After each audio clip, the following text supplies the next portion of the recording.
Welcome to another episode of the More People Podcast. I'm your host, Andrew Fitzmaurice, CEO at More People. My guest in this episode is our very own Guy Morton, chairman and founder from More People. Thanks for joining us, Guy. Pleasure. Thank you for inviting me again, Andrew. This time, I wanted to spend some time talking about a hot topic, both internally and externally, but we're often asked by our clients to help them with the process of succession planning. But keen to get your views externally and internally around the priorities and benefits of succession planning. So in your words, what even is succession planning? Yeah, no, excellent question. I mean, and we talk about it often. Effectively, it is, I suppose, there's lots of definitions, but the strategic identification of key people in the business and identification also of the roles in the business that those people need to fulfill in order to keep the business going forward and developing and growing and profitable, et cetera, et cetera. But, you know, the fundamentals, Andy, are all centered around acknowledging that a business keeps developing and keeps growing, and people move on from the business for whatever reason, retirement, death, moving on, promotions, et cetera, and certainly we've been doing this for a long time, as you know. And generally, I think the biggest problem in our sector, and I'm sure it's the same in any sector, is that most of our businesses that we deal with are so focused on delivering today that they forget to make sure that there's a plan to deliver tomorrow and next week and next month and next year, et cetera, et cetera. And a lot of those centre around people. And there's a shortage of people, which is why we exist. But one of the challenges in our market is always there's not enough good people. Where's the next generation coming from? Hence the fear around succession planning. Absolutely. I mean, one benefit of succession is you have key personnel in the business already that have been identified to do a particular role that might come up at some point in the future.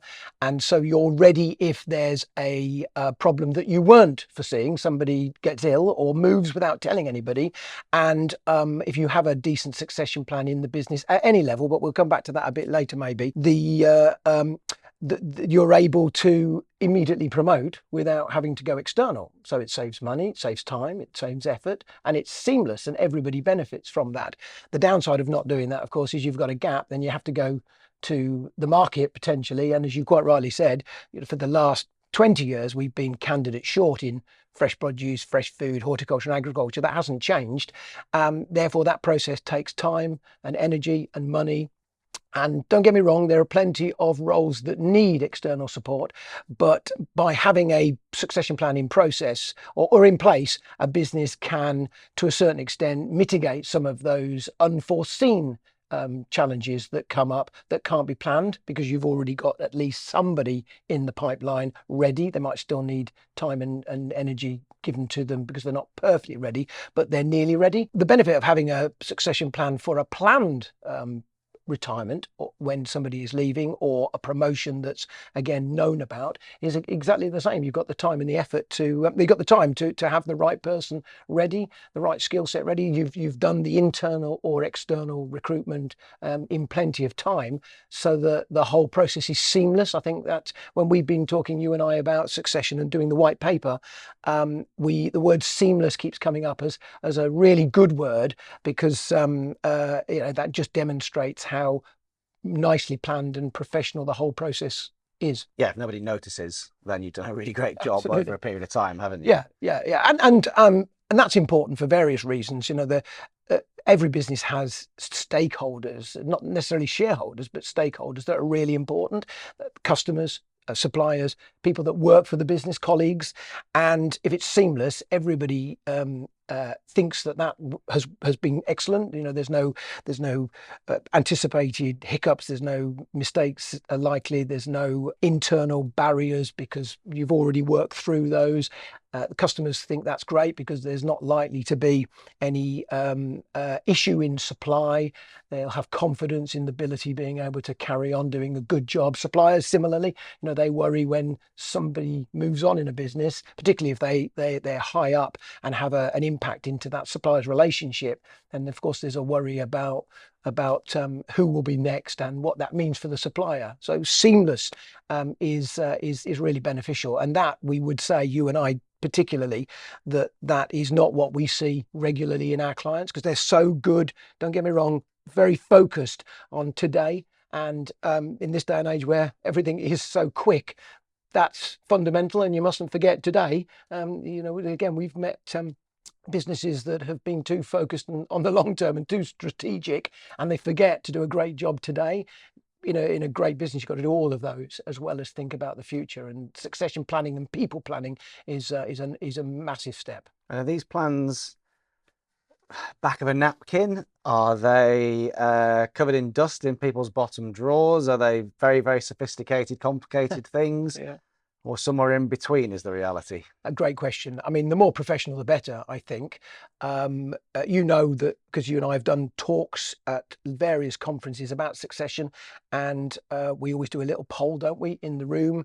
And we ask people how many have got a business plan, and everybody puts their hands up. And then we ask people how many have got a cash flow forecast, and they all put their hands up. And then we ask how many have got a people plan, and 80% of them look as though we've just stepped off a moon rocket. And not many people have a people plan. We didn't even have one until you joined, if I'm absolutely honest, and we started to take the whole succession thing more seriously. Because I think the thing that frustrates me when I'm talking to businesses is succession is not just about the next MD or the next finance director. That's vital and really important. But succession to us is all the way down the business, looking at every particular function and what would happen if somebody wasn't doing that function tomorrow.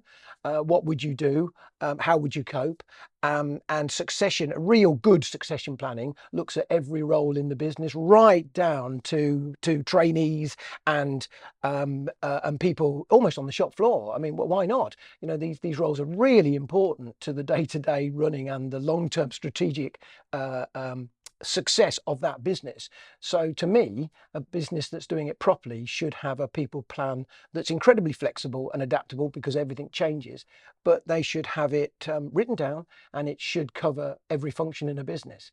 Now, when we talk to businesses that are starting out on this journey, that's a pretty big thing to do. So of course it's better that they start at the top. So you have to get buy-in right at the top for a succession plan to work anyway. If the boss or the bosses or the directors of the business don't agree with it, it's going to fail. It's got to have approval and buy-in right at the top. So I was going to ask you, where does one start? Because my gut feel is that people who are engaging with this topic are likely to be in a situation where they're thinking, oh no, that's one of those things I know I must get around to, but the day-to-day is taking me away from it.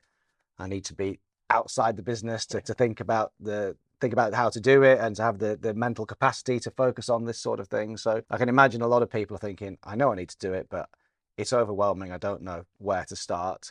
So I guess with identifying those gaps, developing future leaders, knowing which critical positions you don't have capacity for internally, or you don't yet, but you might if you develop somebody. But your advice in where to start is top down. I would absolutely advocate starting at the top, just purely because you can probably have some more grown-up conversations around the board about the board composition. But absolutely, the board need to then, you summed it up beautifully, identifying key roles immediately. That would be one of my first suggestions. Brand new, client talking about succession. We don't have a plan. What are we going to do?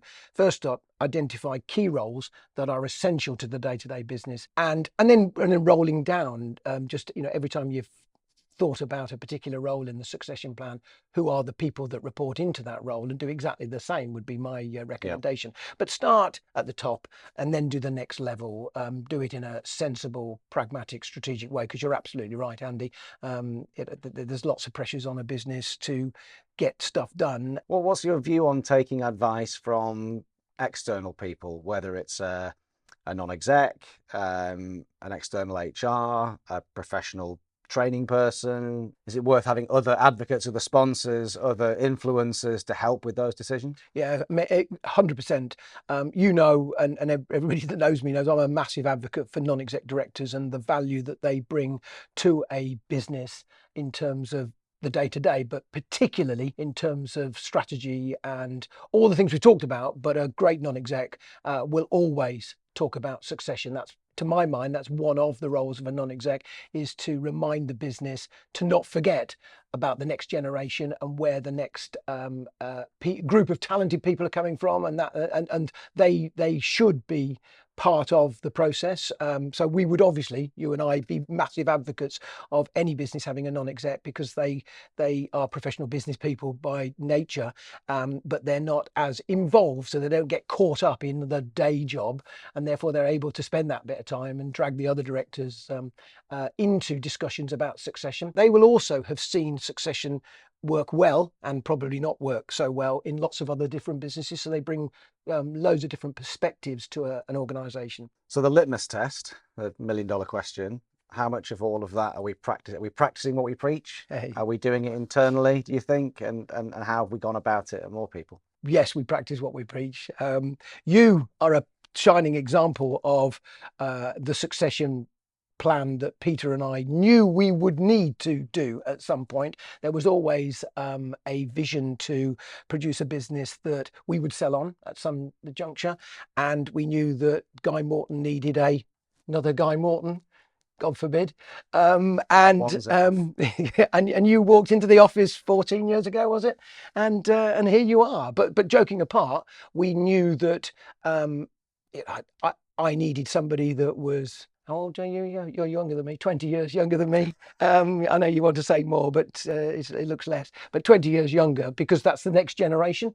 And so you're a perfect example of, and we would say genuinely that we had a strategy about you. You had to prove that you were a good recruiter. You've grown in your role steadily over the last 14 years, and you're doing a fantastic job, by the way, mate. And similarly, when Peter retired, at the time we'd recognised that with Peter leaving and you doing more of Peter's role, that we would need another Guy Morton type character to help lead the team, and that's why we went after and found Richard Hanwell, our MD, who's doing a brilliant job, and we're really pleased that and that's a part of succession, because we had identified a need, without necessarily identifying the person, way in advance of executing that, all as part of Peter's retirement plan as well. And it's not one and done either, is it? That's the point for succession plans. You don't do it once, just wipe your hands of it. Ongoing, we're having the all same the time. Conversation about empowering the next level of management. Absolutely right. And identifying the gaps. Absolutely right. I was just coming to that. Exactly right, Andy, that underneath you, as we grow, we're now at 35 people, and we now, it's impossible for Rich to be managing so many recruitment colleagues, and we've, as you quite rightly say, we're identifying, and have done for the last 4 or 5 years, the key management capability in our team, so that we can have recruitment team managers who are not necessarily recruiting as much as they manage, and we're recognizing as part of that succession process, and because you drew it up, but we identified those people in our team who were great billers, and those people in our team who were good recruiters but actually would be really good managers, and then we've provided them with significant amounts of training and development, management training or specific recruitment training if they're going to be just a higher biller. And so we, for the last few years, have had a proper plan written down as well. Again, if any of our clients asked us, Andy would be able to show a plan that has essentially the desks that we have now and the people who are in it, and we've identified those key people that are likely to step up, and know therefore what vacancies we might have with the existing team. Then add to the fact that we're trying to grow, and so we know also what areas we're looking at growing into. There are some sectors that we've talked about that we're not that active in now, that are synergistic to our food, agriculture and horticulture expertise that we should be in, and we've already identified a need, have we not, for people in those sectors, if we bumped into them, that they could join us. And that's part of the succession, knowing what else we might go into and being aware of a desire to be in that market, and therefore quite openly we will have grown-up conversations with people in that market about a recruitment opportunity at some point in the future. But because we've identified it, there's no rush. We'll find somebody, and that will help our business grow. So we've done it ourselves in our own small way. The white paper is out very soon. The conversations that anyone can have at any point in time with yourself, me, the rest Absolutely. of the team, if you want to talk about continuity of leadership, risk mitigation, team development, avoid the pitfalls of reputational damage. Absolutely. Think about how you're going to get to the future faster. They can always pick up the phone and talk to us, can't they? 100%.